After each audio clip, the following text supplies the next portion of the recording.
Puji syukur kepada Allah Subhanahu wa Ta'ala yang melimpahkan rahmat dan karunia kepada kita semua, sehingga kita dapat berkumpul di ruangan yang berbahagia ini dalam rangka aksi nyata modul 1.4 tentang budaya positif yang dilakukan di sekolah.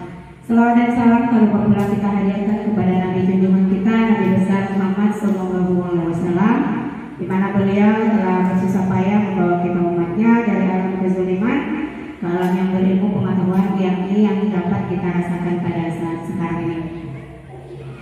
Yang saya hormati Bapak Kepala Sekolah SMP Negeri 1 Pulau Banyak dan Bapak Ibu Dewan Guru yang sudah meringankan langkahnya untuk berhadir di ruangan ini. Oke, Bapak Ibu, kita lanjut. Siap Bapak Ibu? Oke, nanti saya kasih aba-aba SMP Negeri 1 Pulau Banyak. Boleh Bapak Ibu mengatakan luar biasa. Bisa kira-kira Bapak Ibu? Oke, sekali lagi saya kasih aba-aba SMP Negeri 1 Pulau Banyak. Oke, terima kasih Bapak Ibu. Oke, kita lanjut materi kita. Judulnya tadi ya Bapak Ibu ya, aksi nyata modul 1.4 budaya positif. Jadi tentang budaya positif ini saya angkat dari pembelajaran kami modul 1.4 yang dibahas di situ adalah tentang budaya positif. Sebelum kita masuk ke materi tentang budaya positif Bapak Ibu saya mau bertanya dulu Bapak Ibu. Ya, tentang budaya positif itu. Kira-kira ada yang mau memberikan pendapat nggak Bapak Ibu budaya positif itu apa? Ya Bapak Ibu. Oke.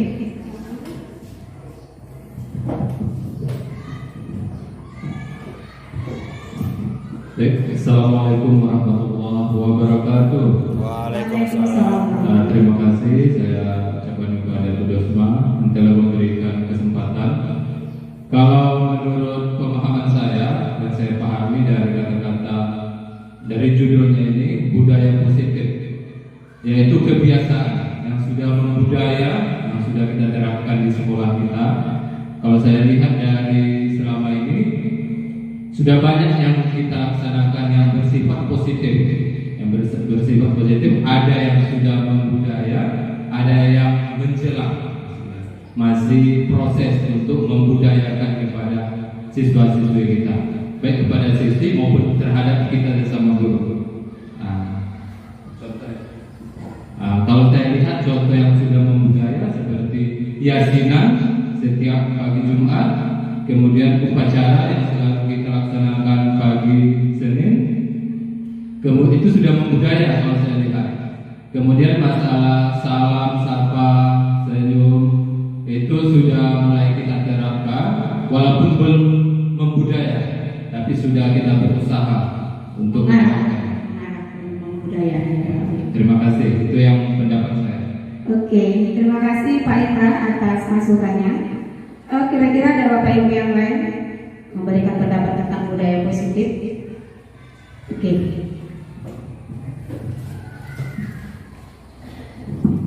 Assalamualaikum warahmatullahi wabarakatuh. Sedikit mungkin saya juga ingin menambahkan ya tentang budaya positif. Di sini kita di dalam pembelajaran salah satunya media itu sangat penting ya. Di sini saya juga melihat karena penyampaian daripada ibu tadi, siapa yang tahu tentang budaya positif? Karena media sangat penting, maka saya share lah di dalam Google, maka dapat di sini. Mungkin nantinya perlu penjelasan yang lebih detail dari Ibu Dosma, karena kami baru mendengarkan dari SDP Pulau Banyak, SDP Pulau Banyak. Di sini dijelaskan budaya positif adalah nilai keyakinan dan kebiasaan di sekolah yang berpihak pada murid agar murid dapat berkembang lebih bagus lagi ke depan. Mungkin pas seperti yang disampaikan oleh Pak Indra, itu adalah kebiasaan yang mengandung nilai-nilai positif di dalam sekolah tersebut. Salah satunya kebiasaan kita tiap hari Jumat menyampaikan ataupun membaca yasin. Kemudian yang selanjutnya seperti upacara bendera juga kalau menurut saya upacara bendera juga termasuk di dalam budaya positif, karena yang bersifat positif itu yang bersifat yang baik-baik dan kita terapkan di sekolah. Terima kasih. Assalamualaikum warahmatullahi wabarakatuh. Waalaikumsalam. Terima kasih Pak Berada Pak Abdul Muthalib atas masukan tentang budaya positif itu. Benar sekali ya Bapak Ibu, budaya positif itu adalah kebiasaan kita. Kebiasaan kita yang kita lakukan di sekolah itu bagaimana? Salah satu kebiasaan yang kita lakukan itu setiap hari Jumat nyatanya sudah kita lihat Bapak Ibu, yaitu yasinan. Jadi itu sudah membudaya di apa namanya di sekolah kita itu Bapak Ibu, itu salah satunya. Jadi terima kasih banyak atas masukannya Bapak Ibu. Boleh kita lihat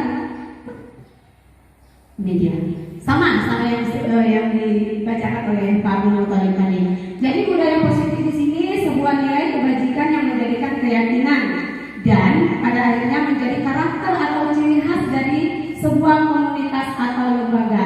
Jadi ini yang membuat keyakinan itu siapa? Yang membuat keyakinan itu ya siswa itu sendiri.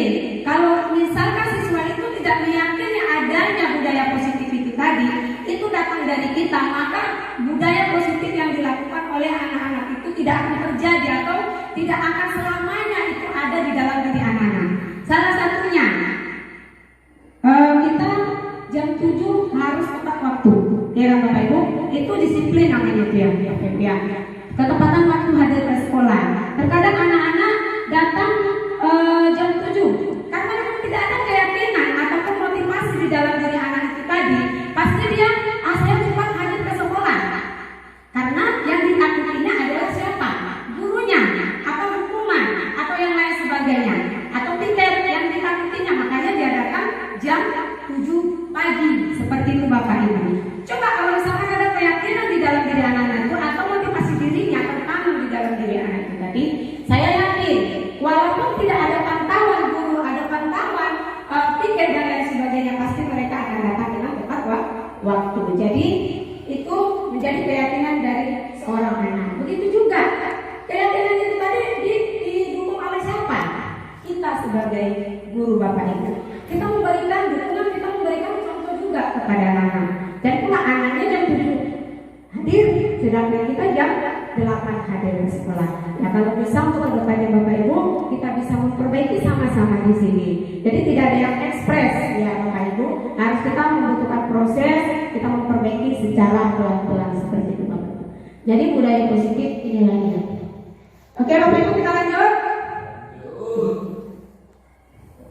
Oke, ada konsep inti dalam budaya positif ini di modul 1.4.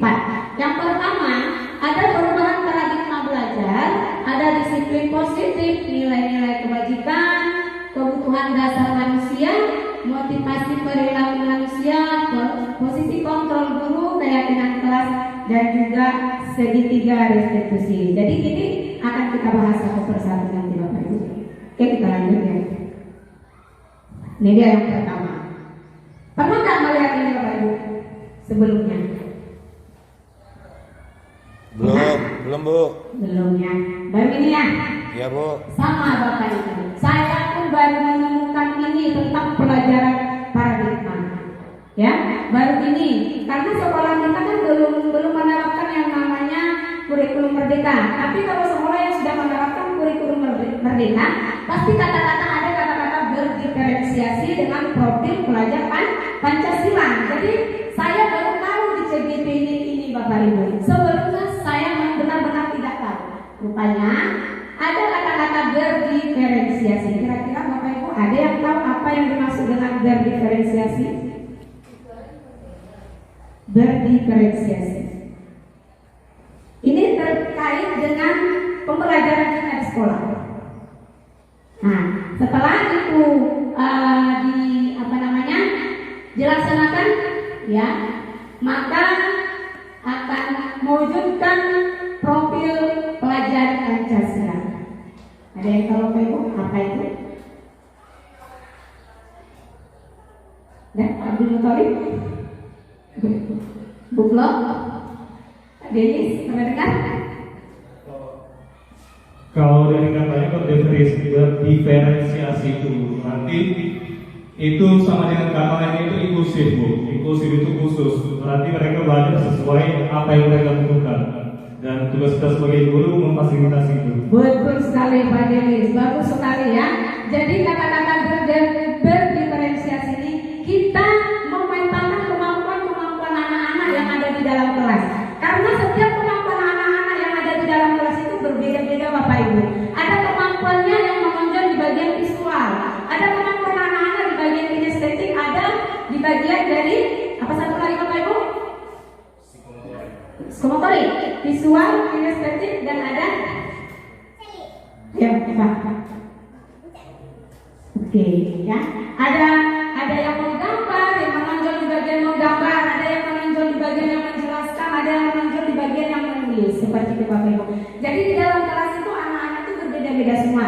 Jadi kita sebagai guru memfasilitasi siswa.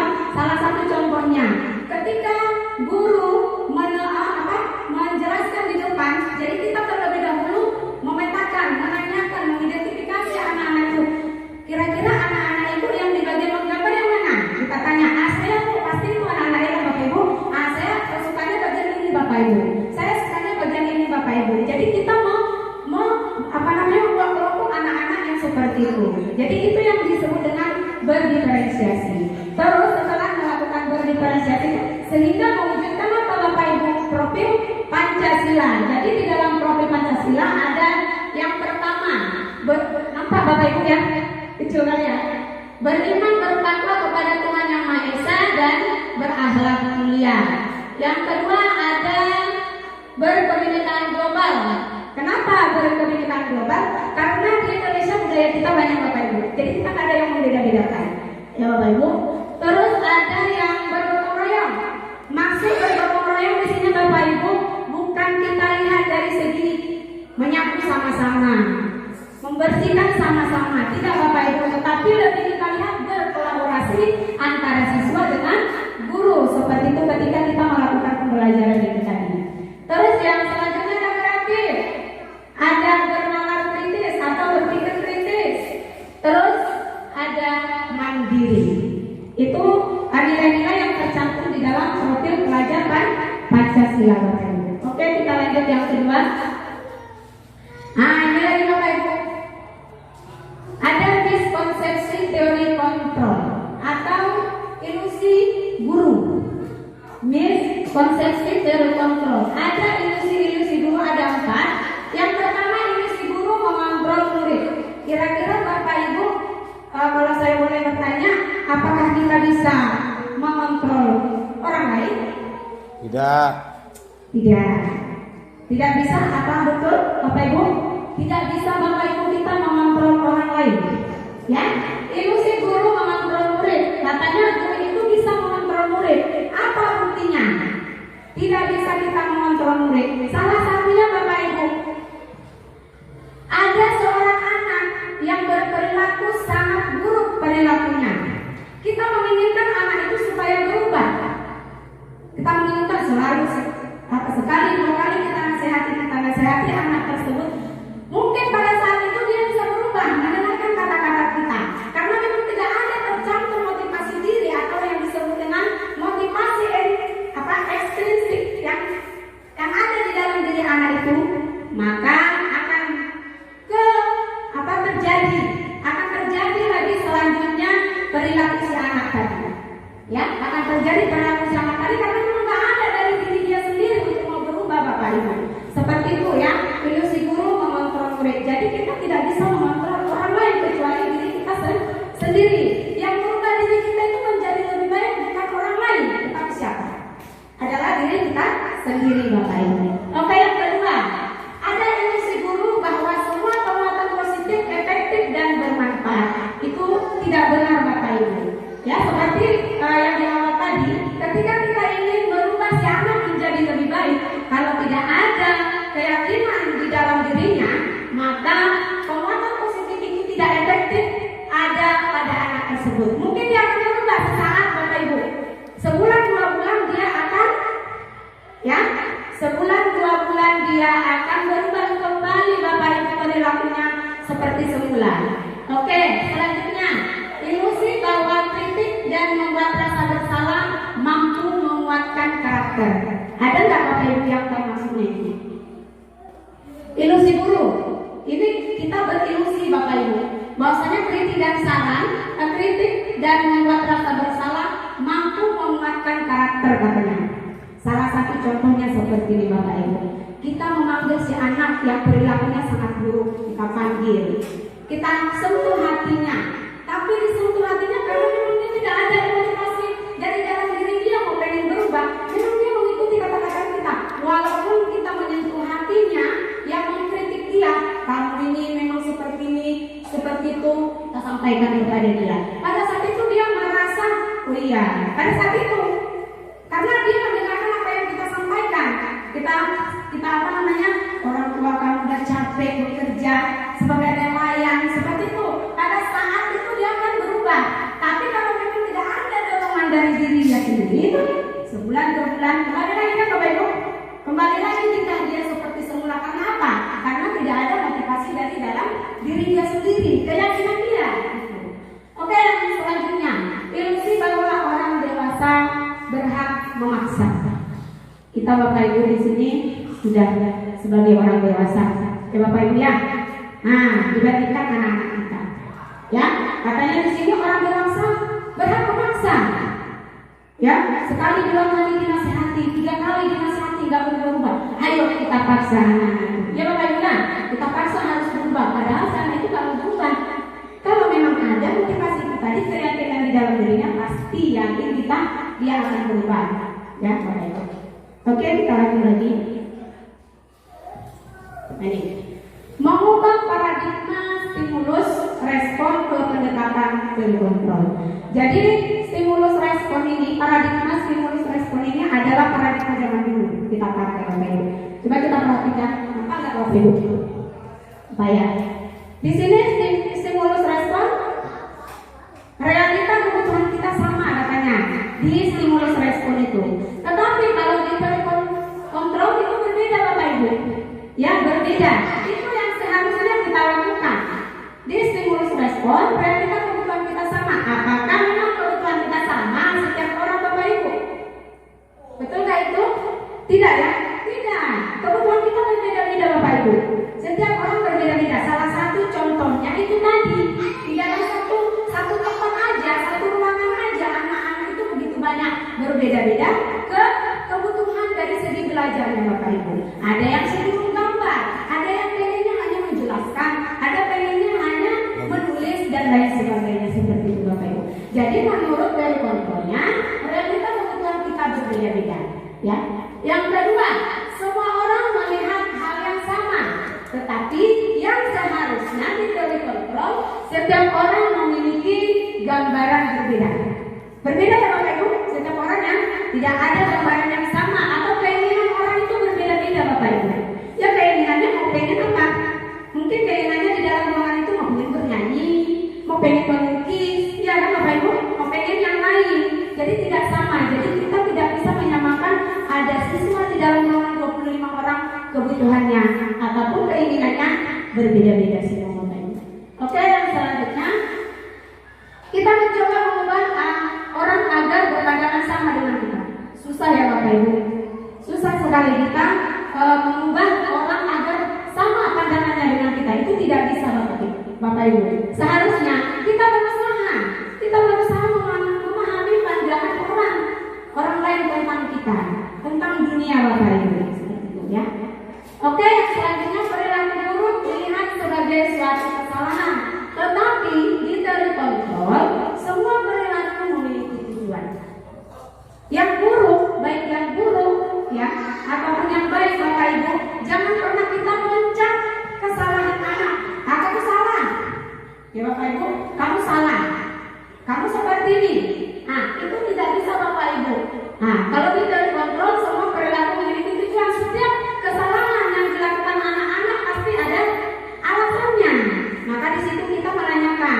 Salah satu Bapak Ibu contohnya, kita mengajar di dalam ruangan, ada anak-anak tidur, ya kan Bapak Ibu, tidur dia lemas atau lain sebagainya. Ayo anak bertanya dulu, jangan langsung kenapa kamu tidur, ambil langsung menghadap ke bendera, menghormat. Itu biasanya Bapak Ibu ya.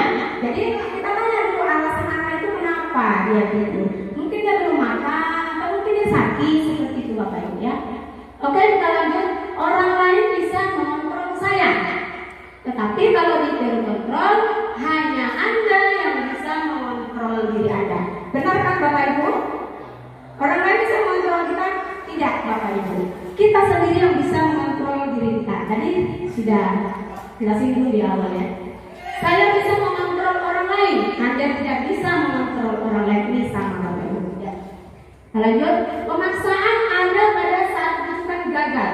Kolaborasi dan konsensus menciptakan pilihan-pilihan baru. Jadi pemaksaan ada pada saat bukan gagal. Ketika seperti ini, kita membujuk anak itu agar berubah. Kita bujuk, kita rayu anak-anak, tapi dia tidak mau juga berubah tingkah lakunya. Akhirnya kita lakukan apa? Pemaksaan terhadap si anak. Kalau kita lakukan pemaksaan, sedangkan lembut tidak bisa kita mengubah si anak itu, apalagi model pemaksaan. Tetapi di teori kontrol bukan itu Bapak Ibu.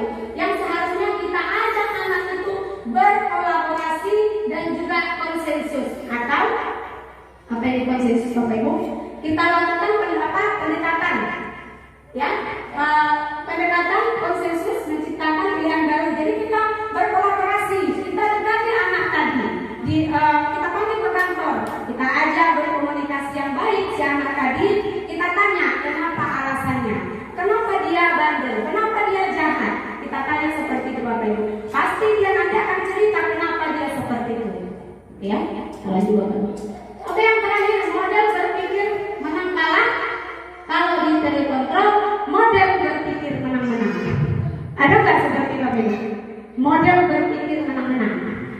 Kalau model berpikir menang kalah itu biasanya terjadi kepada anak yang salah. Yang salah maksudnya kalau yang salah itu kalah. Maksudnya gitu. Udah tahu dia terlambat, ya dia kalah seperti itu Bapak Ibu. Sering kita, kamu udah terlambat, kamu udah salah. Seperti itu kita sampaikan kepada anak. Tidak Bapak Ibu, seharusnya kita model berpikir menang-menang. Model berpikir menang-menang yang mana Bapak Ibu? Kita ajak si anak berdiskusi juga, ya, supaya ketika kita mengatakan model berpikir menang atau kalah, kamu itu, kamu udah bodoh, sudah ini, sudah itu. Anak itu pasti menganggap dirinya adalah manusia yang gagal Bapak Ibu, ya, manusia yang gagal. Pasti apapun yang kita kasih tahu sama dia, saya ini kan gagal, saya ini kan bodoh, seperti itu Bapak Ibu. Pasti seperti itu pemikiran si anak. Jadi itu tidak boleh kita katakan kepada si anak, ya kita ajak dia, itu tadi, ya, kita ajak berdiskusi sehingga terjadi yang namanya berpikir menang-menang.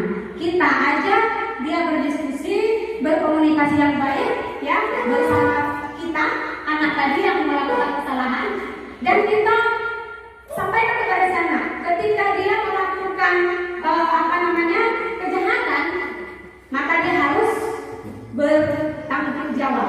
Jadi ketika dia melakukan kesalahan itu, dia harus bertanggung jawab atas kesalahannya. Jadi itulah yang disebut dengan berpikir menang-menang. Kita tidak menyalahkan si anak. Nah, pasti dia melakukan itu ada alasannya Bapak Ibu. Oke Bapak Ibu, masih semangat Bapak Ibu? Semangat. Oke, kita lanjut. Lanjut. Oke. Ini dia, sebenarnya masih banyak Bapak Ibu ya. Kita ini sudah jam-jam rawan ya, dan mulai kriuk-kriuk. Oke, kita lanjut. Ada disiplin positif, ya. Kira-kira Bapak Ibu kalau mendengar kata-kata disiplin ini, aturan ya Bapak Ibu ya? Iya. Ya Bu. Aturan, konsekuensi, hukuman, dan lain sebagainya Bapak Ibu. Tetapi di sini tidak Bapak Ibu. Jadi disiplin itu berasal dari kata disiplina, yang artinya belajar. Ya, yang artinya belajar. Nah, terus disiplin mengacu pada disiplin diri. Jadi sebelum terjadinya disiplin itu, itulah yang disebut dengan disiplin diri, ya, yang memiliki tanggung jawab terhadap apa yang dilakukannya berdasarkan nilai-nilai yang diyakini oleh si anak, Bapak Ibu, ya. Jadi kalau sudah terjadi disiplin diri, maka akan terbentuklah yang disebut dengan disiplin positif, Bapak Ibu. Ya, disiplin positif merupakan salah satu cara penerapan disiplin yang tujuannya untuk menumbuhkan rasa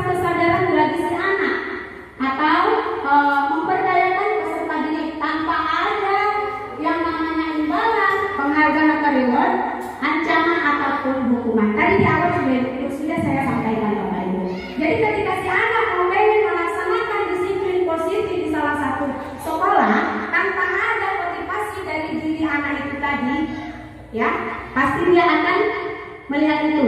Kalau tidak imbalan, kalau tidak penghargaan, maka ada ancaman apa hukuman. Pasti nanti ada kejadian ya. Ini saya terlambat, nanti marah Ibu Rosma. Gitu ya. Jadi dia terlambat tadi gara-gara siapa? Dia terlambat, dia takut sama siapa?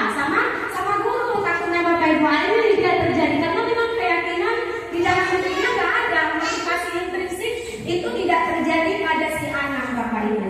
Coba kalau misalkan dia menyadari ada nilai-nilai positif yang ada di dalam diri si anak dan dia mau pengen melakukan itu tanpa ada ancaman hukuman dan lain sebagainya. Seperti itu Bapak Ibu. Terus salah satunya contohnya lagi, misalkan kepala sekolah. Ini kepala sekolah ada di sekolah Bapak Ibu. Kepala sekolah melihat kita, memantau kita, masuk nggak kita? Pasti kita masuk Bapak Ibu. Ya Bapak Ibu, masuk kita ke ruangan. Tetapi pas kepala sekolah tidak ada di tempat, kita mulai keluar dari ruangan. Kadang kita duduk di kantor, kadang kita duduk di kantin. Karena apa? Karena tidak ada motivasi intrinsik dari dalam diri kita sendiri Bapak Ibu. Itu salah satu contoh dari ada imbalan, penghargaan, ancaman dan hukuman. Nanti kalau misalnya kita tidak masuk, maka kita akan kena tegur Bapak Ibu. Jadi seperti itu. Oke, selanjutnya sebagai pendidik, tujuan kita adalah menuntut murid, menuntut murid untuk memiliki disiplin diri, sehingga mereka bisa berperilaku yang mengacu pada nilai-nilai kebajikan universal dan memiliki motivasi intrinsik bukan ekstrinsik. Apa saja nilai-nilai kebajikan itu? Yang dimaksud dengan nilai-nilai kebajikan adalah nilai yang disepakati bersama lepas dari suku, bangsa, agama, bahasa maupun latar belakang. Selain dari yang beberapa yang saya sebutkan ini Bapak Ibu, ada contoh-contoh nilai kebajikan institusi atau organisasi yang saya ambil Bapak Ibu. Yang saya angkat di sini ada profil pelajar Pancasila, ada PYP, ada keterampilan hidup atau PYP-nya banyak. Mungkin yang bahasa Inggris tanya pendidikan dasar ya Bapak Ibu yang di tengah-tengah ya. Nilai-nilai yang terkandung di dalam profil pelajar Pancasila sangat baik sekali kita perkenalkan kepada anak-anak kita Bapak Ibu. Anak-anak itu harus beriman, bertakwa kepada Tuhan Yang Maha Esa dan berakhlak mulia, berkebinekaan global, gotong royong, mandiri, kreatif dan bernalar kritis. Itu nilai-nilai yang terkandung di dalam profil Pancasila. PYP ada toleransi, rasa hormat, integritas, mandiri, menghargai, antusias, empati, pengetahuan, kreativitas, kerjasama, percaya diri dan komitmen Bapak Ibu. Terus ada keterampilan hidup, dapat dipercaya, pendengar yang aktif, tidak merendahkan orang lain dan memberikan yang terbaik dari diri. Jadi ini sangat baik sekali kalau kita terapkan di dalam sekolah kita Bapak Ibu. Sehingga tercerminlah di dalam diri anak-anak ada yang namanya profil Pancasila, ada PYP dan juga keterampilan hidup. Oke Bapak Ibu, kita lanjut lagi. Ini semakin kesini Bapak Ibu semakin enak ceritanya Bapak Ibu ya. Mungkin ada Bapak Ibu yang sudah mulai gelisah ya, karena sudah rawan-rawan tadi ya Bapak Ibu ya. Tapi tidak masalah Bapak Ibu. Apa yang kita pelajari hari ini mudah-mudahan kita bisa menerapkannya kepada anak-anak sehingga anak itu nanti menjadi manusia yang baik seutuhnya Bapak Ibu. Boleh? Gak mungkin kita larang ya. Oke Bapak Ibu, kita lanjut ya. Kebutuhan dasar manusia. Kebutuhan dasar manusia adalah segala sesuatu yang kita lakukan untuk mendapatkan apa yang kita inginkan. Seluruh tindakan yang kita lakukan memiliki tujuan tertentu, dan semua usaha terbaik yang kita lakukan adalah dalam rangka agar kebutuhan dasar kita terpenuhi dengan baik Bapak Ibu. Jadi kebutuhan dasar manusia itu kira-kira Bapak Ibu tahu nggak kebutuhan dasar itu apa saja Bapak Ibu? Ada Ibu Ani? Kira-kira Ibu Ani tahu nggak apa saja kebutuhan dasar manusia? Iya. Ada Bapak Ibu? Makan, betul. Ragu-ragu Ibu Ani betul makan itu adalah kebutuhan. Apa lagi? Pakaian HP. Kebutuhan HP itu kira-kira kebutuhan tambahannya. Nah, ada ya, ada pakaian, ada makan, itu namanya kebutuhan betul Bapak Ibu. Oke, kita lihat di sini kebutuhan itu apa saja. Ini dia. Ada 5 kebutuhan dasar manusia yang kita lihat selama di sekolah Bapak Ibu. Ya, yang pertama ada bertahan hidup Bapak Ibu, makanan, pakaian, tempat tinggal, keamanan dan kesehatan. Apa maksud bertahan hidup? Contohnya seperti ini. Kita menemukan siswa ketika kita menjelaskan di ruangan Bapak Ibu, ya, dia tertidur, dia lemas-lemas, tiba-tiba langsung kita panggil seperti yang saya contohkan di awal tadi, tanpa kita tanya, tanpa kita tahu alasannya, anak itu tadi langsung kita ambil, kita suruh dia keliling lapangan sampai 10 kali Bapak Ibu. Itu salah ya Bapak Ibu. Harus kita tanya dulu sama si anak, kira-kira apa yang yang kurang dari diri dia. Mungkin di antara dari 5 kebutuhan ini, ada yang belum terpenuhi. Salah satunya mungkin dia belum makan, makanya dia lemas. Kenapa? Dia belum makan dari rumah. Terus dia sakit atau golek-golek, tertidur di atas meja. Terus di situ kebutuhan mana yang belum terpenuhi? Ya, kebutuhan kesehatannya. Mungkin ya Bapak Ibu ya. Jadi kita harus menanyakan kepada si anak kenapa dia melakukan itu. Oke. Yang kedua ada kasih sayang. Rasa diterima.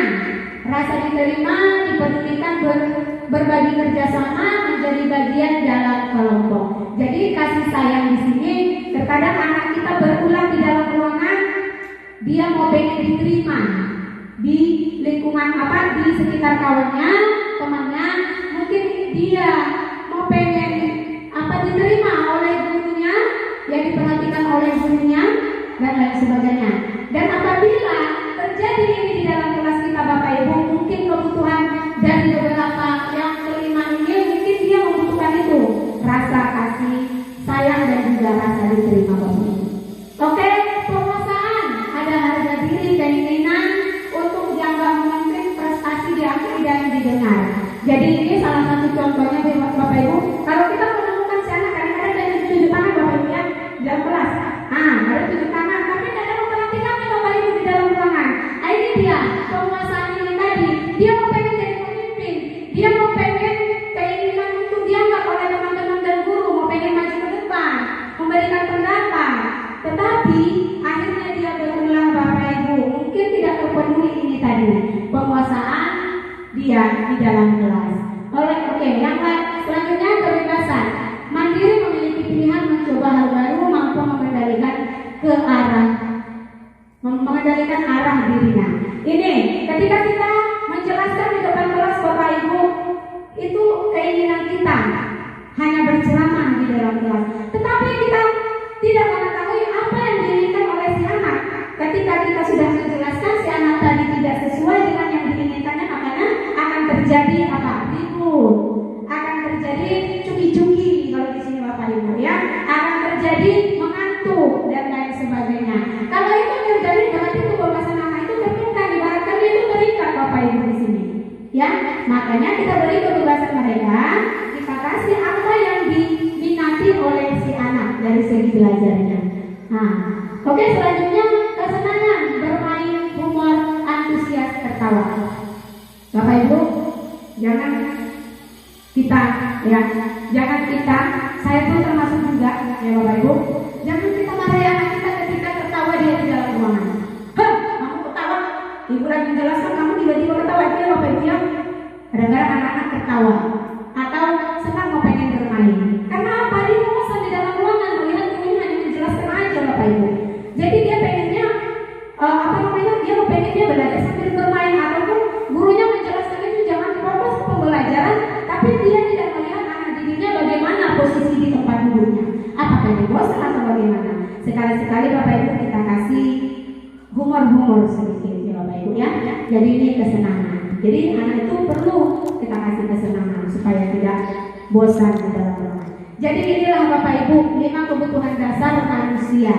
Ya, jadi ketika terjadi di dalam kelas, Bapak Ibu, berarti ada sesuatu yang kurang di dalam diri anak tadi. Apa mungkin kebutuhan dasar yang kelima-lima ini Bapak Ibu?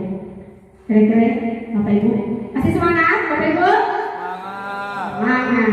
Oke, walaupun hanya beberapa orang tetap semangat. Oke, kita lanjut Bapak Ibu. Kebutuhan dasar manusia, ada motivasi perilaku manusia. Itu tadi ya Bapak Ibu. Motivasi dari dalam diri kita.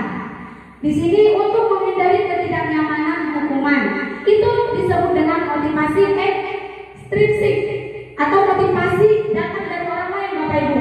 Jadi ketika kita mau pengen berubah karena perkataan guru, bukan dari dalam diri kita masing-masing atau siswa tadi, karena pengaruh dari guru. Kalau memang tidak ada motivasi diri kita mau pengen berubah, itu tidak akan berubah secara total Bapak Ibu.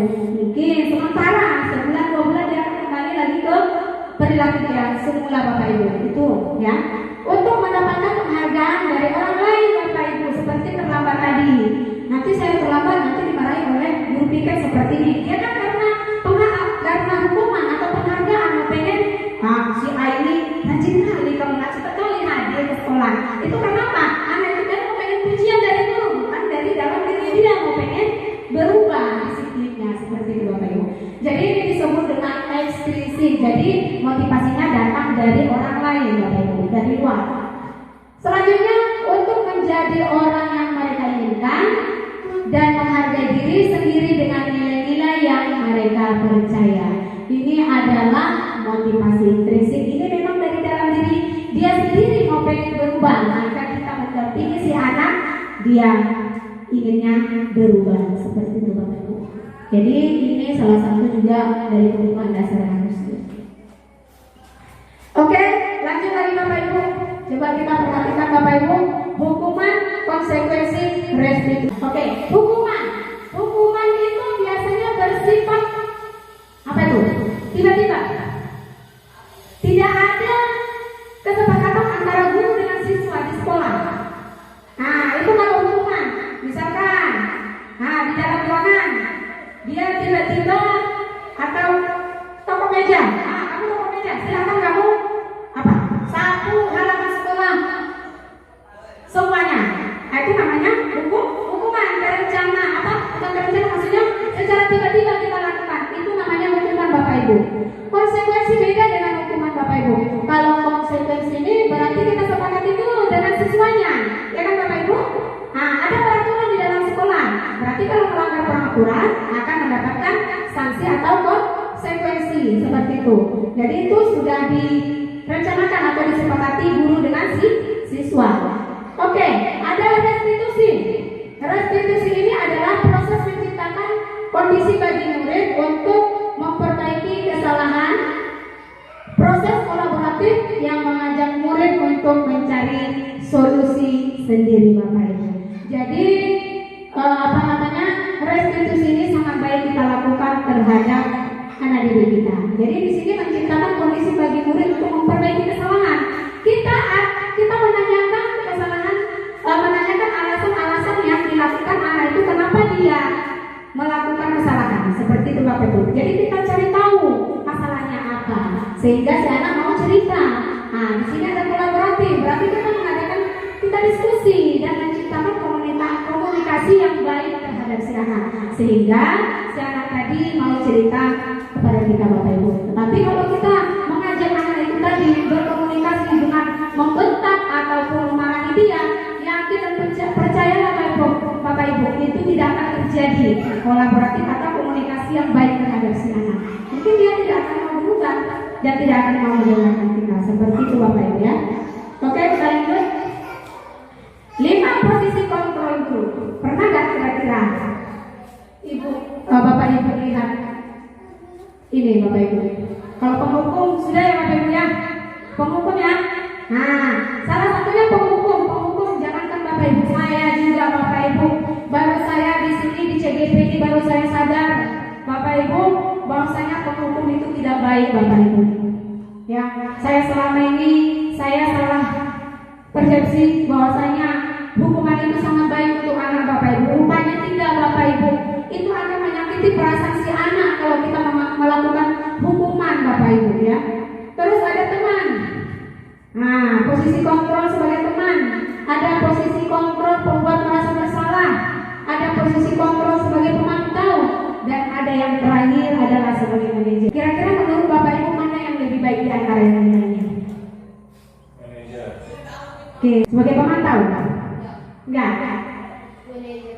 Manajer, betul sekali. Oke, sebagai manajer, Bapak Ibu, ya kita di sini maksudnya bukan saya meminta Bapak Ibu sebagai yang ada di depan ini, tidak. Yang ada di depan ini Bapak Ibu.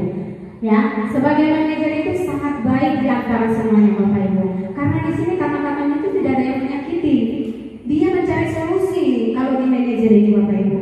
Ya, kalau sebagai penghukum Bapak Ibu, ya. Nah, sebagai penghukum ya jelas-jelas ya kita hukum anak itu tadi dengan menggunakan ada juga kata-kata yang menyakiti si anak. Ya, bisa kita lihat di sini. Itu kalau manajer dalam konsep pikiran saya antara manajer dan bawahan gitu. Jadi dalam artian manajer itu gimana dengan bawahannya, jadi seperti itu gitu. Dalam konsep saya ya, manajer itu seperti apa gitu. Oke Bapak Ibu, ini ya kita di sini memang sebagai guru, bukan kita sebagai pemimpin, bukan sebagai pemimpin Bapak Ibu. Tapi manajer ini lebih ke merangkul anak Bapak Ibu. Ketika terjadi masalah kepada si anak, jangan kita membentak, langsung kita kasih hukuman atau sebagai teman. Nah, tolong ya nak, lakukan ya. Mau kan gitu? Tolong ya nak, lakukan ya. Itu kan sebagai teman Bapak Ibu, lakukan ya dengan ibu, ya kan? Lakukan ya dengan ibu. Itu Bapak Ibu sebagai teman. Kalau sebagai teman itu seperti yang saya jelaskan sama Bu Ani tadi. Oke, lebih jelasnya bisa kita lihat di sini. Ada kata-katanya Bapak Ibu. Ya, ini ada contoh penerapan iman positif kontrol guru. Kasusnya siswa tidak memakai atribut lengkap saat upacara bendera. Kalau sebagai penghukum itu, Bapak Ibu, kalau kita di posisi penghukum, hormat pada bendera selama 1 jam. Itu sebagai penghukum. Ya Bapak Ibu, sebagai penghukum. Ya, ketika si anak tidak memakai atribut, ya, maka di penghukum kita sebagai guru akan menyuruh anak hormat bendera selama 1 jam. Itu tidak baik Bapak Ibu.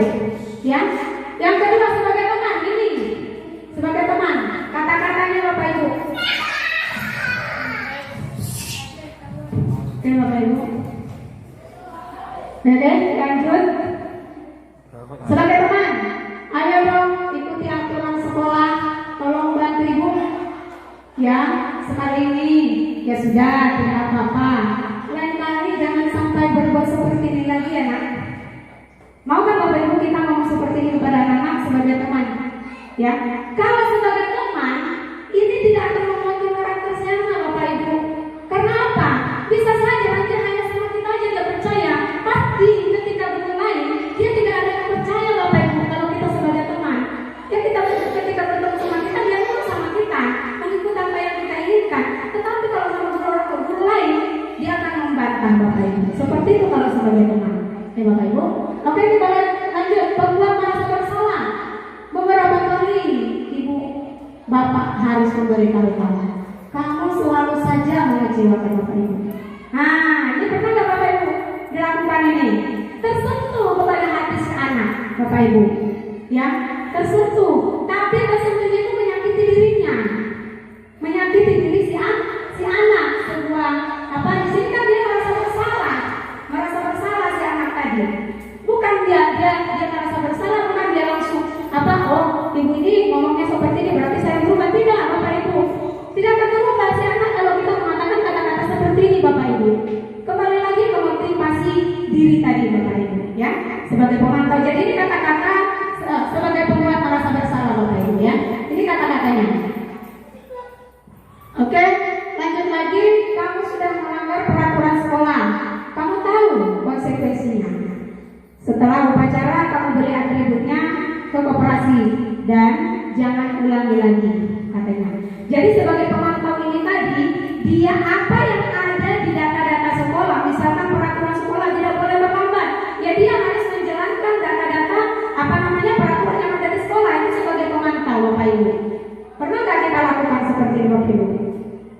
Ya, apa yang ada tercatat di peraturan sekolah, ya udah dia menjalankan peraturan itu tadi. Ya, kalau misalkan dia tidak memakai atribut sekolah, berarti dia akan kena hukum. Misalkan, hukumannya apa? Disuruhnya dia si anak tadi membeli atribut sekolah, atribut itu tadi ke bagian koperasi, Bapak Ibu. Itu sebagai pemantau. Yang terakhir adalah, apakah kamu tahu kesalahan kamu. Kira-kira bagaimana kamu memperbaiki kesalahan kamu? Itu kata-kata dari si manajer. Dia tidak menyinggung perasaan si anak. Bahkan si anak tadi, kalau kita melakukan sebagai manajer kata-kata seperti ini, apakah kamu tahu kesalahan kamu? Kita tanya, kamu tahu nggak kesalahan kamu apa? Pasti dia nanti akan menjawabnya dengan baik, Bapak Ibu. Tetapi di situ kita harus menjalin komunikasi yang baik. Jangan kita membentak. Apa kamu tahu? Ya, nah, kesalahan kamu apa? Seperti itu Bapak Ibu. Tidak Bapak Ibu. Jadi kita harus menggunakan kata-kata yang lembut juga terhadap si anak. Terus kira-kira bagaimana kamu bisa memperbaiki kesalahan kamu? Nanti akan si anak akan secara mengalir dia bercerita kepada kita kenapa dia melakukan itu. Bahkan mungkin lebih dia akan bercerita kepada kita. Setelah dia cerita, maka kita akan mencari solusi. Sama-sama kita mencari solusinya terhadap masalah si anak tadi. Setelah dapat solusinya, maka kenapa dia melakukan itu dan dia melakukan itu harus apa? Bertanggung jawab atas apa yang dilakukan. Itu pertanyaan-pertanyaan bagi si manajer Bapak Ibu. Ya, jadi yang baiknya di sini kita lakukan sebagai manajer, bukan sebagai pemimpin bawahan seperti itu, bukan itu Bapak Ibu. Ya, memang kita di sini guru Bapak Ibu, tidak perlu seperti itu. Yang kita pengen perbaiki itu adalah anak didik kita Bapak Ibu, supaya menjadi manusia yang baik. Lanjut. Keyakinan di kelas. Ayo Bapak Ibu, pernah nggak dengar ini? Keyakinan kelas. Mengapa keyakinan kelas?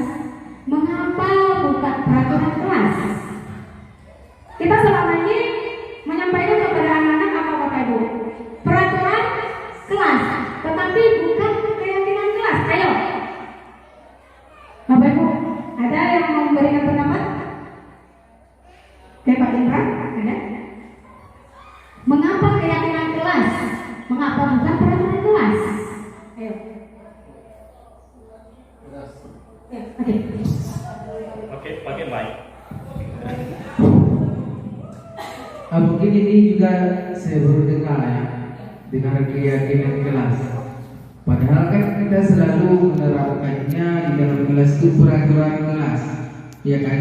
Kenapa mesti keyakinan kelas? Mungkin pemahamannya begini. Kalau mengapa bukan peraturan kelas yang sering kita buat di dalam sehari-hari kita di sekolah, itu kalau peraturan itu artinya kalau melanggar ada konsekuensinya, gitu, ada hukumannya. Maka mungkin kita berpikir dengan ada banyak peraturan tidak ada yang melanggar, artinya apa? Ada hukuman di dalamnya. Tapi kalau keyakinan itu artinya, kalau menurut saya ya, itu adalah prinsip yang tertanam di dalam diri mereka bahwa ada tanggung jawab di dalam kelas tersebut yang perlu dijaga dan diselesaikan, begitu maksudnya. Itu menurut saya. Bagus sekali Pak Abdul Thalib ya, betul sekali Bapak.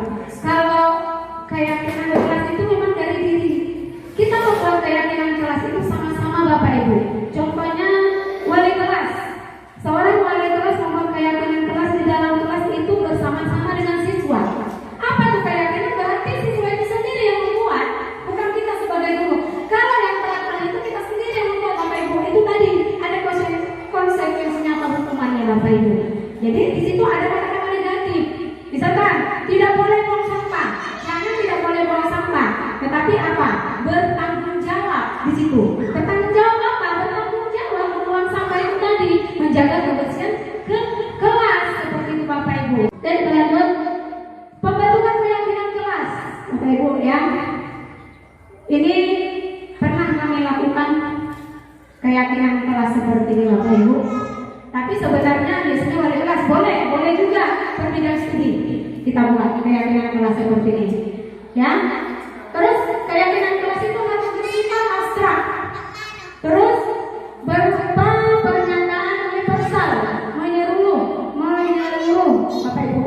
Selain selepas dari budaya, agama, bahasa tadi Bapak Ibu, ya. Jadi kan ada tadi nilai-nilai positif seperti ada nilai profil Pancasila, EYP, seperti itu tadi Bapak Ibu, ya. Jadi kita masukkan di dalam keyakinan kelas.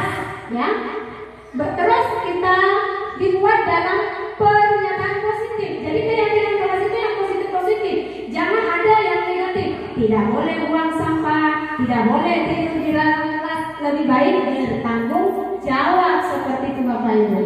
Sedikit saja agar mudah diingat. Jadi keyakinan kelas itu nggak usah rame-rame kali Bapak Ibu. Jadi kalau sedikit mudah diingat oleh anak-anak. Sesuai dengan kondisi kelas dan sekolah sehingga mudah diterapkan Bapak Ibu. Jangan macam-macam kita buat keyakinan kelasnya sehingga si anak pun susah menerapkannya di dalam kelas ataupun di lingkungan sekolah. Ada keyakinan kelas yang kita buat di dalam kelas, ada juga keyakinan kelas keyakinan di lingkungan sekolah, dan itu kita sama-sama membuatnya dengan guru dan siswa Bapak Ibu ya.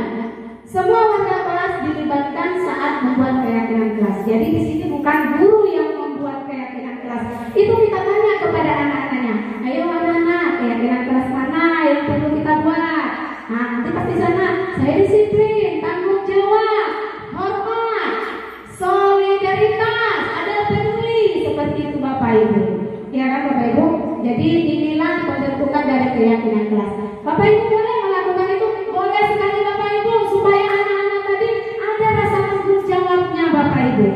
Nah, sehingga motivasi intrinsik tadi terbentuk di dalam diri anak-anak kita Bapak Ibu.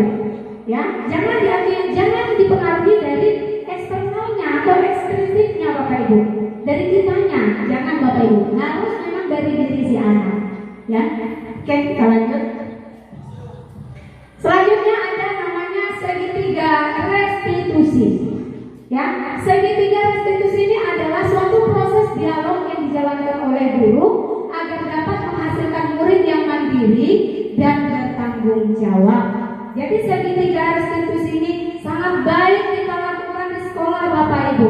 Ada 3 segitiga restitusi. Yang pertama adalah menstabilkan identitas Bapak Ibu. Yang pertama menstabilkan identitas, yang kedua adalah validasi tindakan yang salah. Yang ketiga adalah menanyakan keyakinan kelas. Ya, itu ada 3 segitiga restitusi. Apa itu menstabilkan identitas? Jadi di sini Bapak Ibu ada pertanyaan-pertanyaan yang kita munculkan di dalam segitiga restitusi ini. Kita tuju kepada anak didik kita Bapak Ibu. Ada kata-katanya, ya. Menstabilkan identitas itu berdasarkan prinsip membuat kesalahan adalah bagian dari proses pembelajaran. Jadi ketika si anak terjadi melakukan sebuah kesalahan, kita memanggil si anak. Tentu kita harus berkolaborasi dengan si anak, dengan komunikasi yang baik terjalin dengan baik dengan si anak Bapak Ibu. Ya, jadi kita di sini menanyakan salah satu kata-katanya seperti ini Bapak Ibu, menstabilkan identitas. Kata-katanya, berbuat salah itu wajar. Ya, ketika dia melakukan kesalahan, misalnya mencontek, nah berbuat salah itu wajar. Tidak ada manusia yang sempurna. Ibu juga pernah melakukannya. Ibu tidak mau mencari siapa yang salah, tapi ibu ingin mencari solusi dari permasalahan kamu. Seperti itu Bapak Ibu ya. Terus kamu pernah merasa begitu. Jadi kita harus menanyakan kepada si anak tadi, ya. Nah, kita tanyakan. Kita di sini menstabilkan identitas tadi agar si anak tidak gagal Bapak Ibu. Jadi kalau misalkan kita memfonis dia kalau itu salah, makanya dia akan menganggap dirinya itu adalah manusia yang gagal. Jadi supaya tidak terjadi seperti itu, maka kita lakukanlah yang disebut dengan menstabilkan identitas. Agar si anak tadi ketika dia salah, saya salah, Bu. Nah, saya salah. Ya, nah, berarti kalau udah salah dia, ya berarti dia beranggapan dia itu orang gagal seperti itu. Jadi kita geser, ya, yang gagal tadi kita geser menjadi orang yang sukses seperti itu Bapak Ibu dengan membuat kata-kata seperti ini. Ya. Baik, kita lanjut Bapak Ibu. Yang kedua adalah validasi tindakan yang salah. Ya, ketika mereka melakukan kesalahan, maka kita melakukan validasi tindakan yang salah. Berdasarkan prinsip setiap perilaku berupaya memenuhi suatu kebutuhan tertentu Bapak Ibu. Ya, apa saja kata-kata yang ada di dalam validasi tindakan yang salah? Ya, jangan kita langsung kamu salah nak. Jangan kita langsung mengatakan seperti itu Bapak Ibu. Ada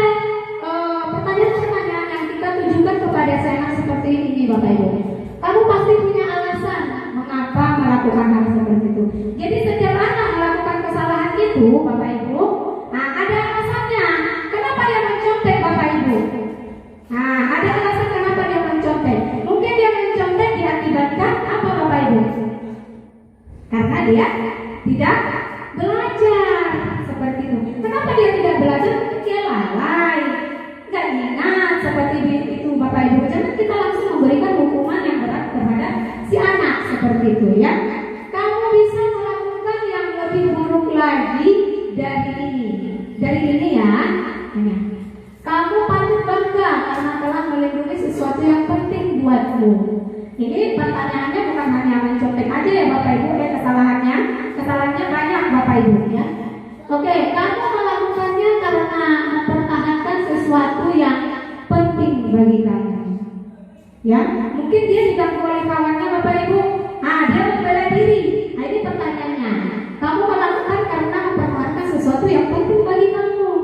Jadi ini, pertanyaan-pertanyaan yang dituju dari validasi tindakan yang salah Bapak Ibu. Oke, selanjutnya menanyakan keyakinan. Nah, itu tadi keyakinan kelas yang kita buat di dalam kelas Bapak Ibu. Kita tanyakan kepada si anak.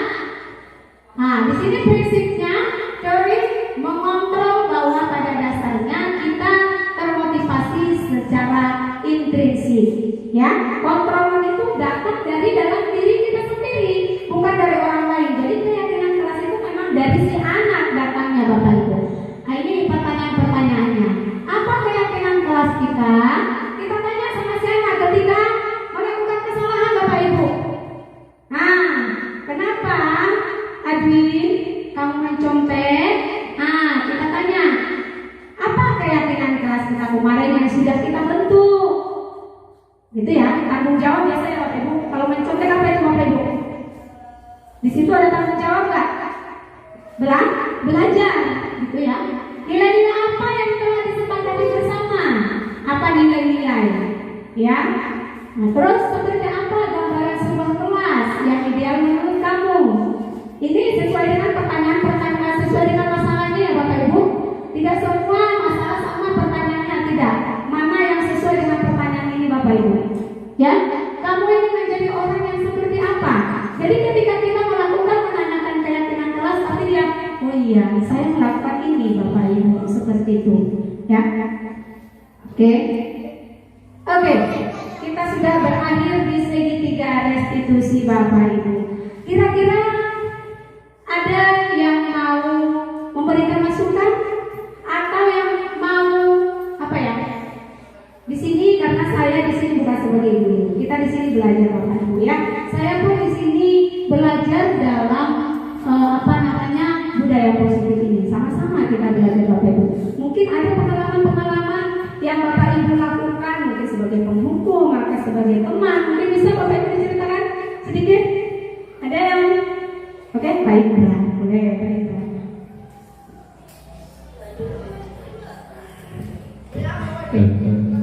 Baik. Mungkin pertanyaan saya ini bisa dibantu dari kawan-kawan semua nanti.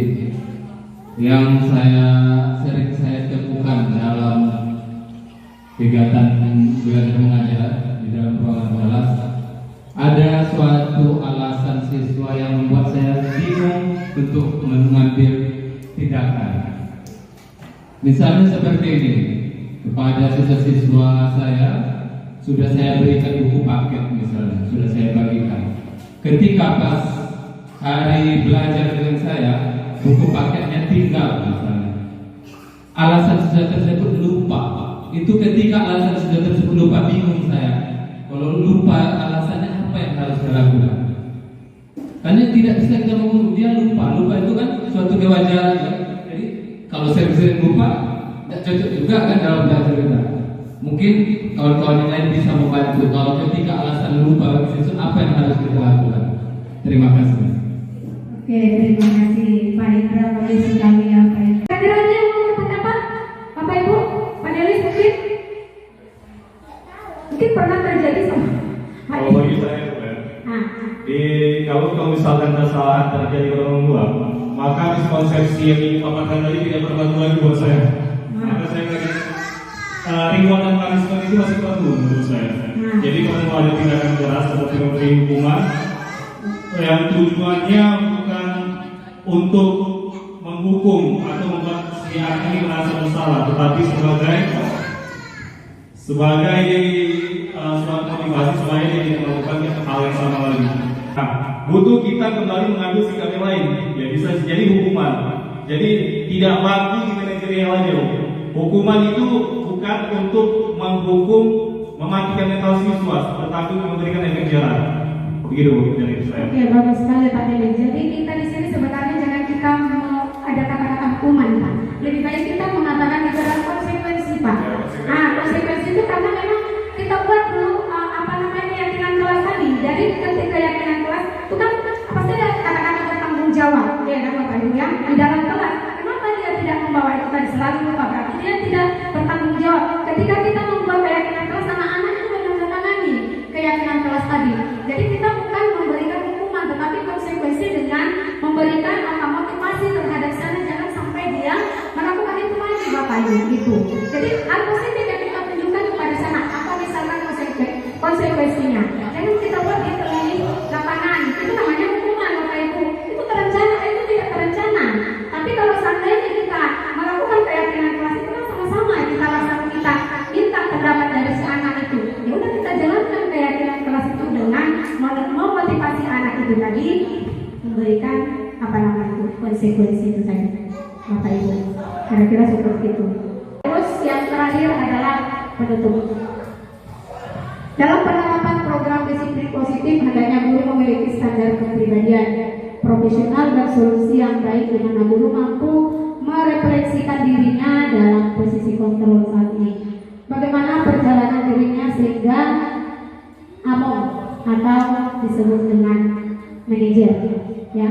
Kalau sama kami among itu adalah bapak. Ya, bapak itu adalah sebagai pemimpin di dalam keluarga Bapak Ibu.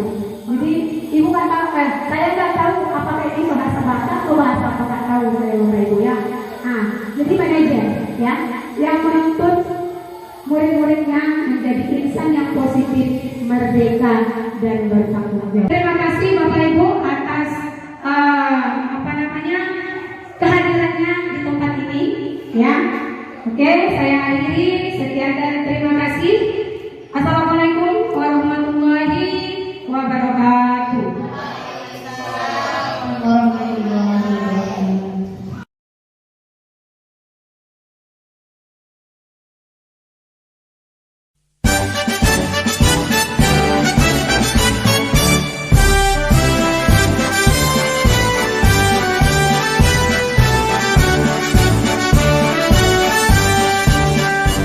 Bulatkan tekad, kuatkan hati. Negeri ini memanggilmu kawan. Belajar bergerak berbagi untuk negeri. Guru penggerak majukan pendidikan. Guru penggerak menghamba pada murid. Kreatif rancang pembelajaran. Hargai potensi, tingkatkan prestasi. Lahirkan profil pelajar Pancasila.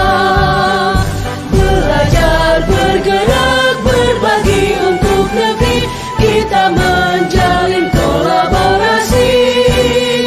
Belajar bergerak berbagi untuk negeri. Demi bakti pada Ibu Pertiwi.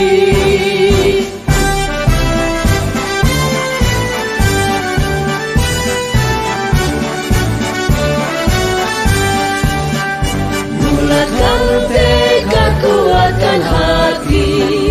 Negeri ini memanggilmu kawan.